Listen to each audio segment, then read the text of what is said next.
Почитувани колеги, почитувана јавност, најнапред би сакал само една работа што ја заборавивме. Се случи преска еден невкусен чин.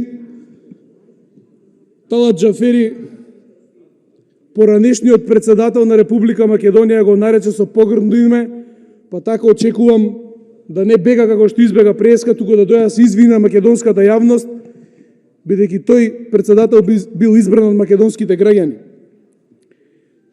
СДСМ, олигархија, матни сделки, некако ни е познато и ние кои што делумно ја познаваат македонската политичка сцена од како што е оваа држава независна, знаат дека тоа е добро познат момент кога е во прашање СДСМ. Сменија име, крадат без осет, но некако крадат под радар сеја за сеја, ама еве од деновиве почнаа да крадат и јавно. Пред очиглед на македонската јавност да си спакуваат 33 милиони евра во една матна криминална сделка.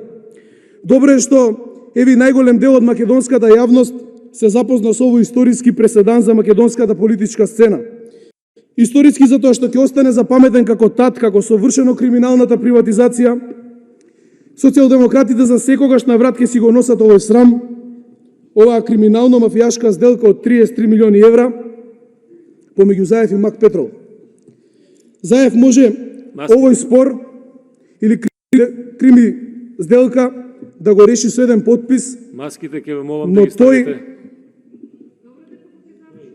Добро се. Но тој успешно, префрлајќи ја топката во парламентот, го силува условно кажано неговото пратеничко тело, неговите пратеници, затоа колега Јованчев ќе ве поправам, не се јавуваат колегите од СДСМ затоа што вие кажавте, тие не се јавуваат затоа што не им ова померка, они треба да изгласат еден криминал и се свесни заради тоа, затоа ќутат. Во оваа смисла, би сакал да го прашам нешто колега Арсиев. Ценам дека е добар познавач на лево насочените идеолошки принципи, каде што припаѓа, иако во изумирање, и социјалдемократијата. Сакам да ви поставам едно прашање. Дали е нормално една социјалдемократска власт да прави една ваква олигархиска сделка?